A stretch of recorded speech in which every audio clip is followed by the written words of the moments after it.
శ్రీ రామకృష్ణ ప్రభ ఛానల్ను చూడండి, మాసపత్రికను చదవండి. శ్రీరామకృష్ణ ప్రభ యూట్యూబ్ ఛానల్ వీక్షకులందరికీ నమస్తే. ఓం స్థాపకాయ చ ధర్మస్య సర్వధర్మస్వరూపిణే అవతార వరిష్ఠాయ రామకృష్ణాయ తే నమః. ప్రపంచంలో ఎంతటి సిద్ధపురుషుడైనా మహనీయుడైన జగద్గురు అయినా కూడా ఒక ఆచరించి చూపించలేనటువంటి వివిధ అద్భుతమైనటువంటి అనేక సంప్రదాయాలు పద్ధతుల ద్వారా తమ జీవితాలనే ఒక ప్రయోగ క్షేత్రంగా ప్రయోగశాలగా మలుచుకున్నటువంటి మహనీయులు అవతార వరిష్ఠులని స్వామీజీ ఇచ్చే పడ్డటువంటి మహత్వపూర్ణ జీవితం గడిపినటువంటి అద్వితీయ గురుస్వరూపమైనటువంటి శ్రీ రామకృష్ణ పరమహంస దేవుల యొక్క గది దక్షిణేశ్వరంలో.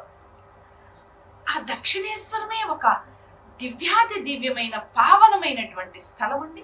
ఎన్ని సాధనలు, ఎంతెంత కఠోరమైనటువంటి తపశ్చర్యలు, అక్కడికి విచ్చేసినటువంటి మహనీయులు గురుదేవులు వాళ్లకు చేసినటువంటి ఆధ్యాత్మిక ఉపదేశాలు, శిష్యుల దగ్గర చేయించినటువంటి అపూర్వమైనటువంటి సాధనలు, వారి స్పర్శ చేత, కేవలం చూపు చేత, మాట చేత, పాట చేత ఎంతమందిలో ఆధ్యాత్మిక ఉద్దీపన కలిగించారో, ఆ గదిలో కూర్చొని ఎన్ని అపూర్వమైనటువంటి ప్రసంగాలు చేశారో, ఎంతమందిని భక్తి రసప్లావితులని చేశారో చెప్పలేం కదా.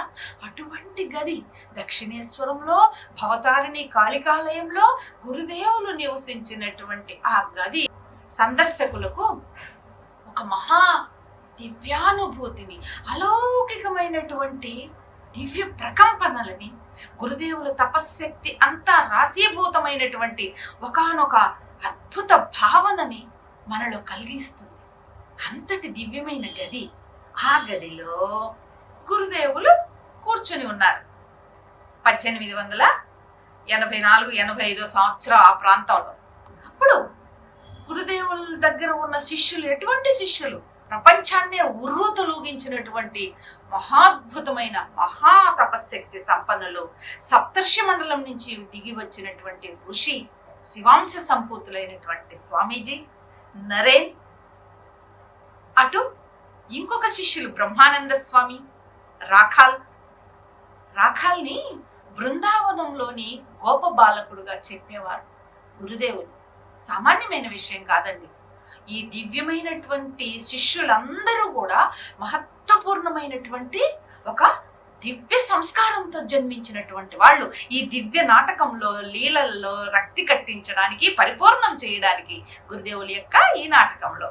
అలాగా అందరూ ఏదో గురుదేవులు చెప్పేటువంటి అలౌకికమైన అది ఏమి విషయాలు చెప్తారు గురుదేవులు.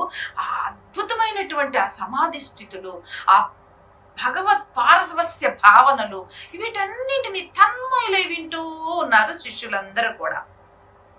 అప్పుడు ఆ గదిలోకి ఒక మహనీయమైనటువంటి దివ్యమైన ఋషితుల్యురాలైనటువంటి ఒక స్త్రీమూర్తి ప్రవేశించింది. ఆ స్త్రీమూర్తి అఘోరమణిదేవి. ఆ తల్లే తర్వాత గోపాలేర్మాగా రామకృష్ణుల చరిత్రలో అద్వితీయమైనటువంటి స్థానాన్ని సంపాదించుకున్న పుణ్య స్త్రీ ఆ మూర్తి, ఆ దివ్య స్త్రీమూర్తి ఆ తల్లి. ఆమె లోపలికి వస్తే గురుదేవులు అలా ఒక్క నిమిషం పాటు ఆలోచించి, అమ్మా దా ఇలా కూర్చో, చూడు నీకు ఏ విధమైనటువంటి అనుభూతి కలిగిందో, ఏ విధమైన దర్శనాలని నువ్వు చూసావో కొంచెం వివరించు, చూద్దాము, వీళ్ళందరూ వింటారు, మన యువ శిష్యులందరూ అని చెప్పారు. అంతకు ముందే గురుదేవులు ఏం చెప్పారంటే ఆ తల్లికి, ఇదిగో నీకు కలిగినటువంటి అలౌకికమైన అద్భుతమైన ఆ దివ్య అనుభూతులున్నాయే, భగవంతుణ్ణి దర్శించినటువంటి అనుభూతులు. అవి అందరికీ చెప్పవద్దు అని చెప్పారు గురుదేవులు.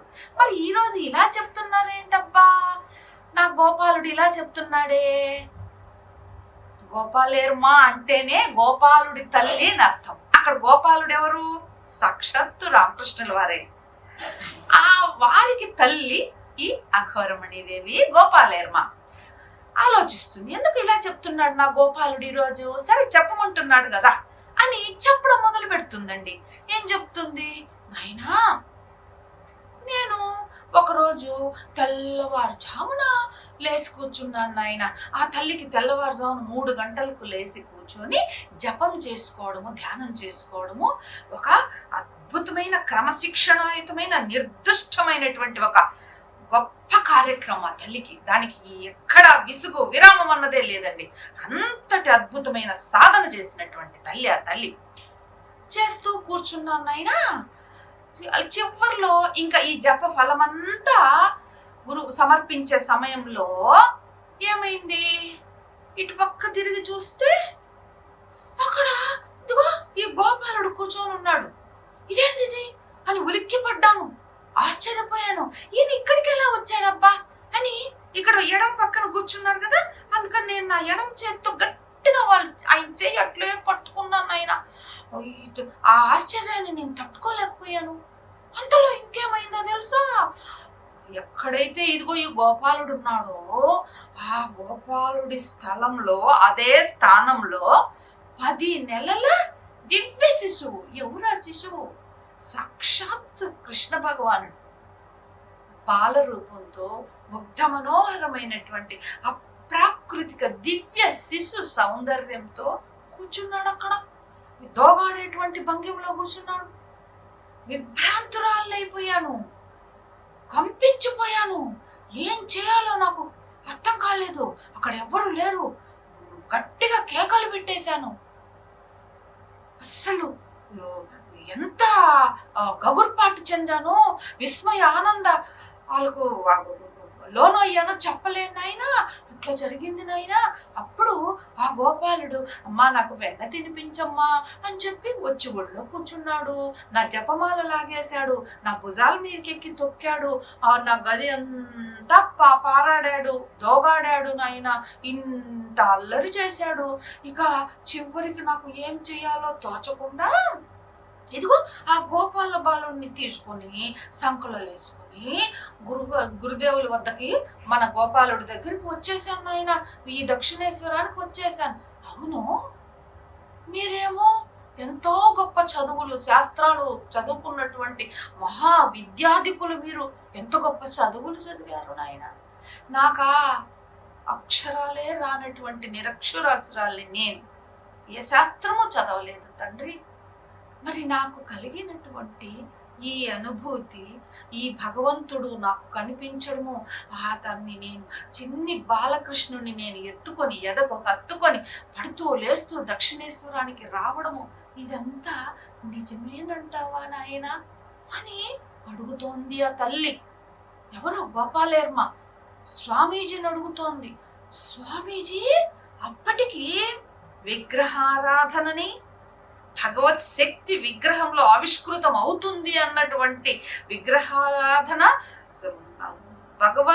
భగవంతుణ్ణి ప్రతీకగా చేసుకొని చేస్తున్నటువంటి దివ్యమైన సాధన అనేటువంటిది ఏమాత్రము అంగీకరించని, ఒప్పుకోనటువంటి దృఢమైన తర్కంతో వాదిస్తూ ఉన్నటువంటి బ్రహ్మ సమాజ సిద్ధాంతాలని అనుసరిస్తూ ఉన్నటువంటి పరిస్థితి ఆ రోజులు అవి.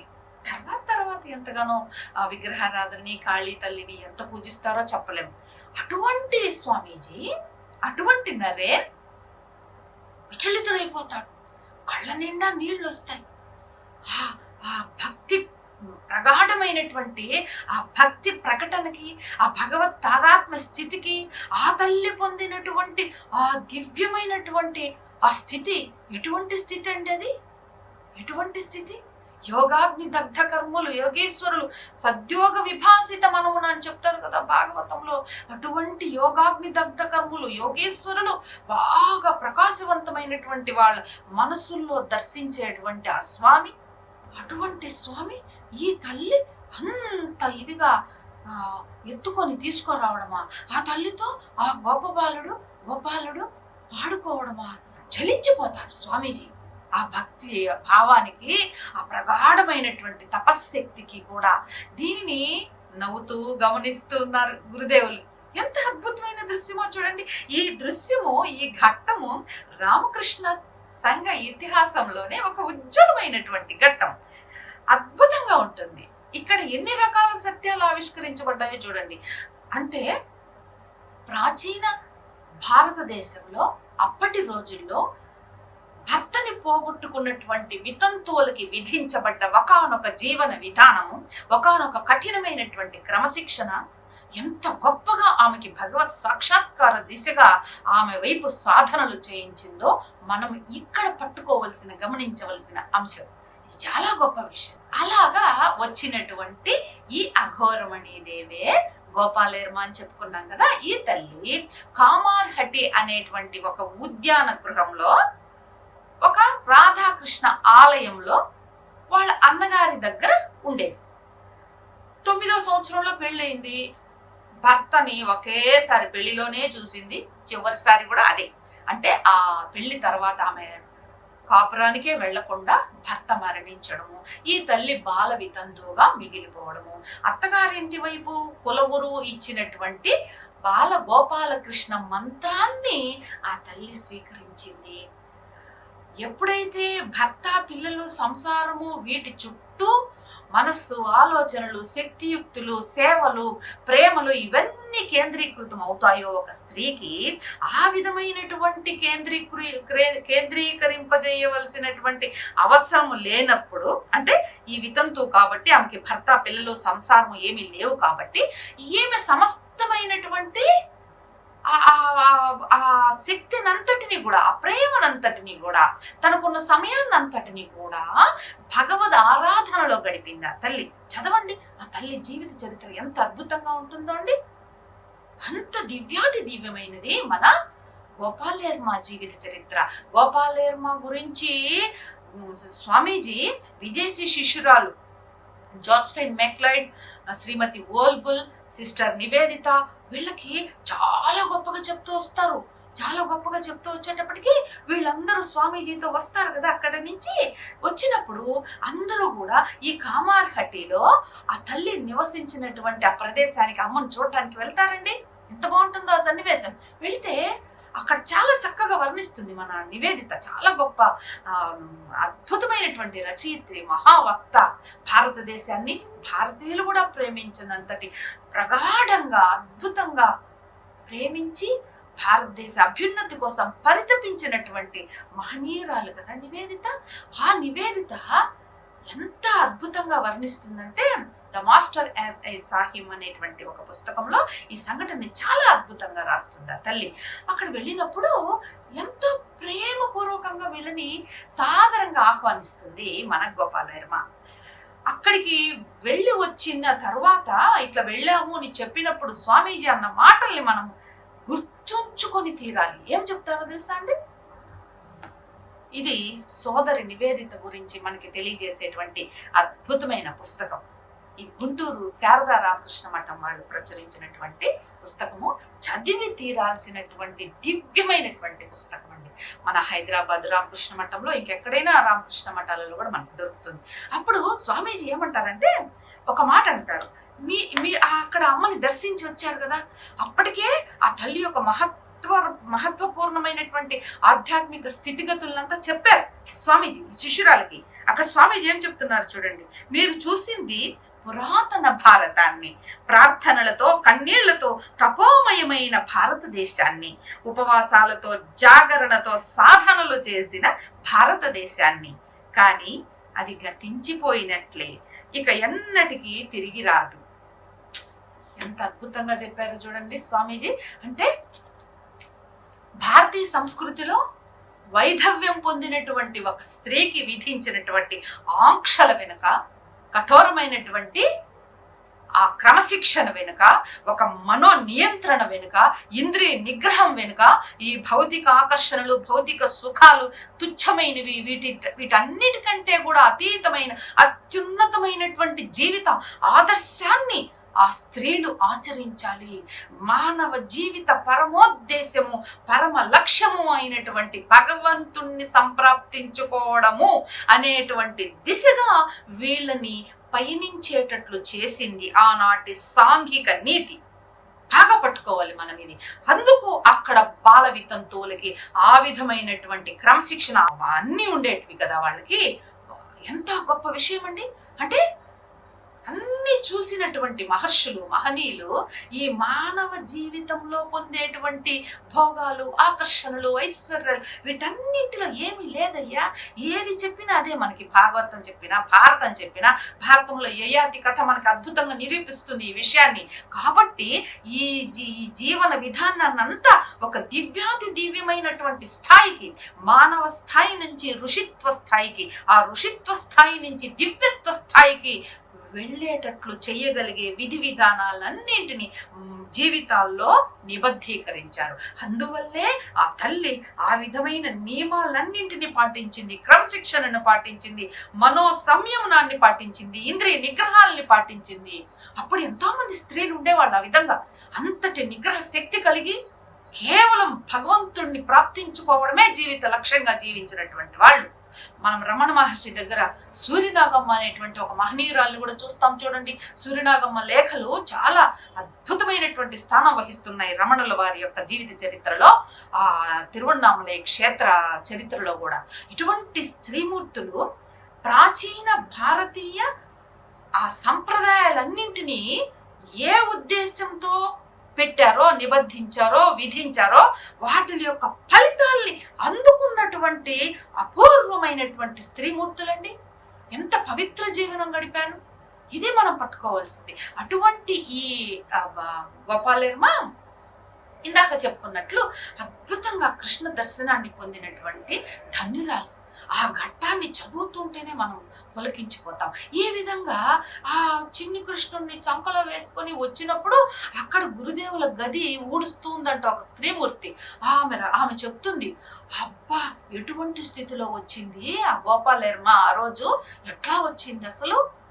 ఆమె చీరంతా జారిపోయింది, జుట్టు ముడి ఊడిపోయింది, కనుగుడ్లు పైకి వెళ్ళిపోయాయి, అసలు ఈ లోకంలోనే లేదు. ఏదో అలౌకికమైనటువంటి స్థితిలో గోపాల గోపాల గోపాల అని ఒక ఉన్మాద అవస్థలో ప్రవేశించింది గురుదేవుల గదిలోకి ఆ తల్లి. అప్పుడు గురుదేవులు ఎంతో ఇదిగా ఆ తల్లి ఒళ్ళోకి వెళ్ళి కూర్చుంటారు, చిన్న బాలుడిలాగా. అప్పటికే గురుదేవులు గొప్ప భావ పారవస్య స్థితిలో ఉన్నారు. అక్కడ చెత్త తోస్తున్నటువంటి ఆ స్త్రీ నిర్ఘాంతపోతుంది, నిశ్చాష్టురాలైపోతుంది. ఎందుకంటే గురుదేవులు ఆ విధంగా ఏ స్త్రీ యొక్క ఒడిలోనూ కూర్చోలేదండి, అసలు స్పృశించలేదు ఒక స్త్రీమూర్తిని. అమ్మో ఈమె ఎంత మహనీయురాలు. అప్పుడు ఒక నృత్యం చేస్తుంది గోపాలమ్మ. అదిగో బ్రహ్మ నృత్యం చేస్తున్నాడు, విష్ణు నృత్యం చేస్తున్నాడు అని అసలు ఆ అలౌకికమైనటువంటి ఆనంద స్థితి చెప్పలేం, అసలు వర్ణించలేం. అంత అద్భుతంగా ఉన్నటువంటి ఆ తల్లి యొక్క స్థితిని మెల్లమెల్లగా క్రమంగా తన దగ్గర ఉన్న తీపి పదార్థాలు తినిపించి వీపు అలా మెల్లగా నిమిరి శాంతపరుస్తారు, ఆ తల్లిని మామూలు స్థితికి తీసుకువస్తారు గురుదేవులు. అటువంటి అఘోరమణి, అటువంటి గోపాలమ్మ. ఈ గోపాలమ్మ ఇందాక చెప్పుకున్నట్లు మనము కామార్హటి అనేటువంటి ప్రాంతంలో గోవింద దత్త అనేటువంటి వారికి చెందినటువంటి ఆలయంలో అన్నగారి దగ్గర నివసిస్తూ ఉండేదని చెప్పుకున్నాం కదా. ఈ గోవింద దత్త ఆలయానికి ఒక యజమానురాలు, ఆ యజమానురాలు ఈమె కలిసి ఇంకొక స్త్రీతో కలిసి 1884 ఆ ప్రాంతంలో గురుదేవుల వద్దకి వెళ్తారు. వెళితే అప్పటికి గురుదేవుల గురించి చాలా గొప్పగా చెప్పుకుంటున్నారు అంతా కూడా, కలకత్తా పరిసర ప్రాంతాలంతా కూడా. గురుదేవులు వీళ్ళు వచ్చినప్పుడు ఎంతో చక్కటి మాటలతో మాట్లాడారు, పాట కూడా పాడారు. వీళ్ళు వెళ్ళిపోయిన తర్వాత ఎంత గొప్పగా చెప్తారంటే వీళ్ళ గురించి, ఆహా వీళ్ళు ఒక దివ్యమైన భగవత్ పారవస్యాన్ని అనుభవిస్తున్నారు, వీళ్ళ ముఖమండలంలో ఎంత గొప్పగా ఆ దివ్య భావం ద్యోతకమవుతుందో చూడండి. అంటే వాళ్ళ ఉన్నతమైన ఆధ్యాత్మిక స్థాయిని గురుదేవులు పసిగట్టారు. సామాన్యులండి గురుదేవులు. ఎటువంటి వాళ్ళ అంతరంగంలో ఉన్నటువంటి సంస్కారాలని, భావాలని, జన్మజన్మల వాళ్ళ వాసనలని, వ్యక్తిత్వాల్ని అన్నింటినీ పసిగట్టగలిగిన గురుదేవులు, వారికి ఒక లెక్క ఇది. చాలా ఆమె సామాన్యురాలు కాదు. గోపాలుడికి కృష్ణావతారంలో చిన్న కృష్ణుడికి పండ్లు తినిపించినటువంటి స్త్రీమూర్తి, పండ్లు విక్రయించుకుంటూ ఉండేది అప్పటి యుగంలో అని చెప్పారు గురుదేవుడు. ఆశ్చర్యపోతాం మనం. ఆ విధమైనటువంటి పుణ్య స్త్రీ, ధన్యురాలు, మహా తపశ్శక్తి సంపన్నురాలు, మహా ఋషి లాంటి జీవితం గడిపినటువంటి మహా అద్భుతమైన పవిత్రమూర్తి గోపాలేర్మ. ఇలాగా వచ్చింది కదా. తర్వాత ఏం జరుగుతుంది? అబ్బా, ఈయన ఎంత మహనీయుడు, ఎంత గొప్ప మాటలు చెప్పారు, ఏమి ఆకర్షణ శక్తి అనుకుంటూ వెళ్ళిపోయింది ఇంటికి గోపాలేర్మ. తర్వాత ఏం చేస్తుంది? ఎందుకో మనసంతా గురుదేవుల పట్ల ఆకర్షణ పట్టి లాగుతోంది. ఎవరికైనా అంతే కదా. వారిని ఒక్కసారి చూసినా వారి ప్రభావం మన మీద ప్రసరించడమే మనకొక యోగం, మన భాగ్యం, మన సుకృతం. అలాగా ఏం చేసింది? వెళుతూ వెళుతూ పాప మా తల్లి దగ్గర డబ్బులు ఉండవు కదండి, కడు పేదరాల తల్లి. చిన్న ఏదో తక్కువ డబ్బుకు వచ్చేటువంటి ఒక తీపి పదార్థాన్ని తీసుకొని వెళ్ళింది. జంకుగా వెళ్ళింది. ఏం తీసుకొచ్చావు నా కోసం, ఇటు ఇవ్వు అని చెప్పి తృప్తిగా తిని చాలా బాగుంది. అవును, ఎందుకు ఇట్లా డబ్బు ఖర్చు పెడతావు? నువ్వు ఏదైనా ఒక కూరో ఏదో ఒకటి పులుసో చేసుకొని తీసుకురా, నీ చేతి వంట తినాలనుంది. లేదు, ఏది లేకపోతే కొబ్బరి ఉండలు చేసుకొని తీసుకోరా. ఇట్లా తిండి గురించే మాట్లాడతారండి గురుదేవులు. ఏమే, ఏంది మనిషి, ఏం సాధువీనా, ఏమి దేవుడు మాటలు చెప్పకుండా ఎంతసేపు తిండి అని చెప్తున్నాడే అని వెళ్ళిపోతుంది. వెళ్ళిపోతూ కూడా ఇంక ఇక్కడికి రాకూడదు, ఈయన దగ్గర తిండి మాటలు తప్పితే ఏమీ లేదు అనుకుంటూ వెళ్ళిపోతుంది. వెళ్ళిపోయిన తర్వాత మళ్ళీ 2-3 రోజులకి మళ్ళీ గురుదేవుల దగ్గరికి వెళ్ళాలని మనసు లాగుతుంది, ఆకర్షణ శక్తి. ఒక ఆకుకూర ఏదో కూర చేసుకొని వండుకొని వెళ్ళి ఆ గురుదేవుల దగ్గరికి వెళ్తుంది. ఇలా తీసుకురా అని చెప్పి చక్కగా తిని దాంతో అన్నం అంతా చాలా బాగుంది, ఎంత బాగా చేసావో అని పొగుడతారండి. కళ్ళలో నీళ్లు తిరుగుతాయి. నేను ఇంత పేదరాళ్ళని నన్ను తృప్తి పెట్టడం కోసం, సంతోషింపజేయడం కోసం ఎంత ఇదిగా ఈయన స్వీకరించారు, ఎంత ఇదిగా తింటున్నారని వలవల ఏడ్చుకుంటుంది ఆ తల్లి. దాని తర్వాత మనం ముందు చెప్పుకున్నటువంటి సంఘటన జరుగుతుంది. అంటే గోపాలుడి గురుదేవులు పక్కనే కనిపించడము, గురుదేవుల స్థానంలోనే చిన్న గోపాల బాలుడు కనిపించడము, అదంతా జరుగుతుంది. తర్వాత గురుదేవుల్లోంచి ఆ గోపాలుడు బయటికి రావడము, ఈ చిన్న బాలుడు గురుదేవుల్లోకి వెళ్ళి లీనమైపోవడము, ఇది చాలా సార్లు విభ్రాంతితో గమనించిన తర్వాత ఈ బాలుడు ఎవరో కాదు, సాక్షాత్తు ఇప్పుడు దక్షిణేశ్వరంలో ఉన్నటువంటి జగద్గురువులైనటువంటి ఇదిగో ఈ మహనీయ మూర్తి, ఈ రామకృష్ణుల వారే గోపాలుడు అనేటువంటి స్థిర నిర్ణయానికి, సత్యానికి ఆ సత్యాన్ని తెలుసుకొని ఆ తల్లి అప్పటి నుంచి నాయనా గోపాల అంటూ గురుదేవుల్ని ఒక తల్లిలాగా వాత్సల్య భావంతో చూస్తూ వచ్చింది. ఇలా జరుగుతూ వచ్చింది. ఎంత అద్భుతంగా ఉంటుందంటే, అపురూపంగా ఉంటుందంటే చెప్పలేమండి. ఈ గోపాలేర్మ యొక్క దివ్య స్థితిగతులన్నింటినీ కూడా అందరికీ చెప్పేవారు. అందరికీ ఒక స్ఫూర్తిదాయకంగా, ఒక ఉత్తేజకరంగా, ఒక ప్రేరణాత్మకంగా ఆమెలోని ఆధ్యాత్మికత అందరికీ తెలియజేసేవారు గురుదేవుడు. బలరాం బోస్ ఇంట్లో జరిగేటువంటి జగన్నాథ రథయాత్రకు కూడా ఈ తల్లిని పిలిపించుకుంటారండి. అంత గొప్పగా ఉంటుంది గోపాలేర్మ జీవిత చరిత్ర మొత్తము కూడా. అంత సాధనలు చేసింది ఆ తల్లి, అన్ని సాధనలు చేసింది. చివరికి గురుదేవులు మహాసమాధి చెందిన తర్వాత ఎంత విలిపిస్తుందో చెప్పలేము. ఆ తల్లి కంటికి మంటికి ఏకదాటిగా ఏడ్చి కుమిలిపోతున్నప్పుడు గురుదేవులు చక్కగా ఆమెకి ఎన్నోసార్లు దర్శనమిచ్చారంట. ఎంతో ధైర్యవచనాలు చెప్తారు. దాంతో తెప్పరిల్లుకుంటుంది ఆ తల్లి. తర్వాత యథావిధిగా తన సాధనలు తాను చేసుకోవడము, బారానగర్ మఠంలో ఈ యువ శిష్యులందరూ కూడా అటు పేదరికంతో కుస్తీ పడుతూనే, కఠినమైనటువంటి ఆ బాధల్ని భరిస్తూనే ఎంతో గొప్పగా సాధనలు చేసుకుంటూ వస్తున్నారు కదా. ఎంత తపశ్శక్తితో ఉన్నారు ఆ మహనీయ మూర్తులందరూ కూడా, గురుదేవుల శిష్యులందరూ కూడా.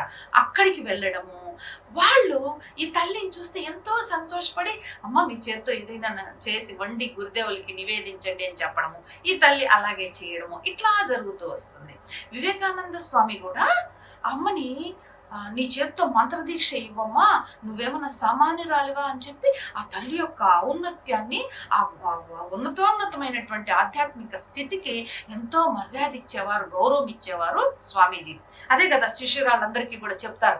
అంత గొప్ప స్థాయిలో ఉంటుంది ఆ తల్లి యొక్క జీవిత చరిత్ర అంతా కూడా అండి. ఎంత అద్భుతమైన చరిత్ర గోపాలయర్మ జీవిత చరిత్ర.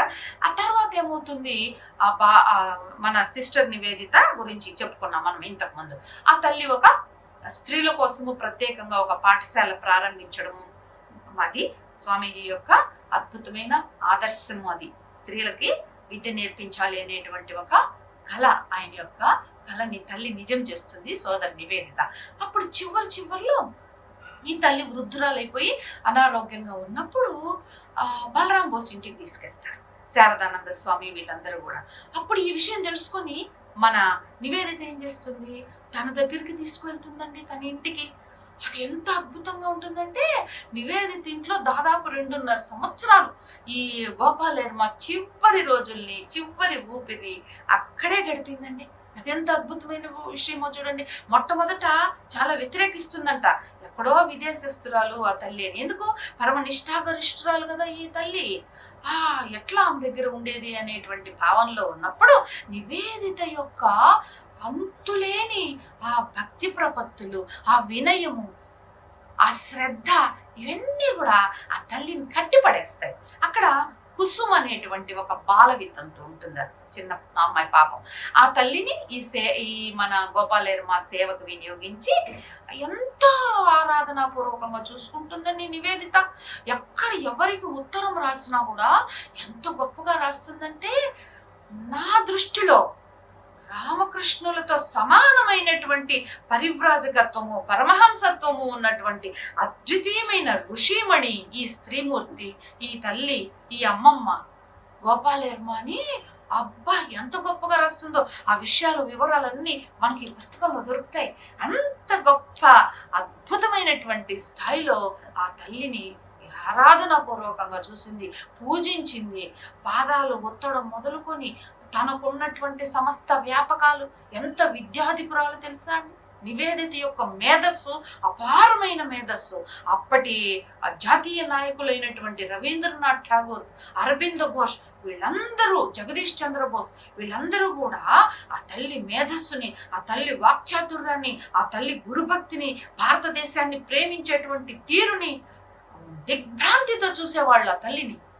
అంత గొప్పగా ఆ తల్లి అందరి మనసుల్లో స్థానం సంపాదించుకుంది నివేదిత. అటువంటి నివేదిత ఈ గోపాలయర్మ పట్ల చూపించినటువంటి ఆ అద్భుతమైన ఆరాధన, ఆ పూజనీయమైనటువంటి భావము మనల్ని కదిలించి వేస్తాయి. చివరికి ఈ నివేదిత చేతుల్లోనే ఆ తల్లి యొక్క ఆఖరి రోజులు జరిగిపోతాయి.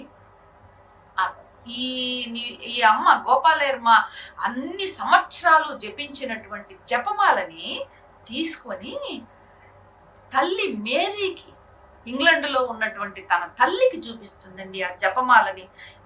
అది ఒక అపురూపమైన, అద్భుతమైన, దివ్యమైనటువంటి వస్తువుగా, భారతీయ సంస్కృతిని, సదాచారాల్ని ప్రతిబింబించేటువంటి ఒక దివ్యమైనటువంటి, పరంపరాగతమైనటువంటి, ఒక దైవీయమైనటువంటి వస్తువుగా ఎంత జాగ్రత్తగా, అపురూపంగా తీసుకువెళ్తుందో తెలుసా నివేదిత. అది మనకెంత గర్వకారణమో చూడండి. ఒక విద్యాగంధం లేనటువంటి స్త్రీ, ఏమాత్రము అండాదండా లేనటువంటి స్త్రీ, డబ్బు, సంపద, ఐశ్వర్యాలు లేనటువంటి ఒక స్త్రీ, శాస్త్ర పాండిత్యాలు లేనటువంటి ఒక స్త్రీమూర్తి, కేవలం అపారమైనటువంటి భగవద్భక్తితో ఎడతెగని సాధన, జపము సాధన, ధ్యానము, ఆ గుడిలో చేసేటువంటి కైంకర్యాలు, మనస్ఫూర్తిగా త్రికరణ శుద్ధిగా ఆమె చూపించినటువంటి భక్తి అనన్య సామాన్యమైనది. భగవంతుడే దిగి వచ్చి ఆ తల్లితో ఆడుకున్నాడంటే ఆ లీల చదవండి, కళ్ళ నీళ్లు రాకుండా ఉండవండి. అంత ద్రవించిపోతాం, అంత మనసంతా అంత ఆర్ద్రమవుతుంది. ఆ భక్తి భావనతో పులకించిపోతాం మనం కూడా. అంత అద్భుతమైన చరిత్ర గోపాలేర్మాది. అటువంటి దివ్య ఋషిమణులని ప్రసాదించినటువంటి భవ్యమైన భారతీయ సంస్కృతికి నమస్కరిస్తూ, స్వామీజీ అన్నట్లు అంతరించిపోతున్నటువంటి ఆ సంస్కృతి కొద్దో గొప్ప అయినా అక్కడక్కడ మిగిలి ఉంది అంటే ఇదిగో రామకృష్ణ ప్రభ యూట్యూబ్ ఛానల్ వీక్షిస్తూ రామకృష్ణుల వారి గురించి చదువుతూ, వారి శిష్య పరంపర గురించి తెలుసుకుంటూ సాధనలు చేస్తున్నటువంటి సంస్కారమూర్తులైనటువంటి మీలాంటి వారి ద్వారా ఆ సంస్కృతి యొక్క ఉజ్వలమైన తేజస్సు అక్కడక్కడ ఆయన భాసిస్తోంది అనడానికి నిదర్శనం మీరేనండి, మీరు నిజంగా. జై శ్రీరామకృష్ణ, జై శారదామాత, జై స్వామి వివేకానంద, జై నివేదిత.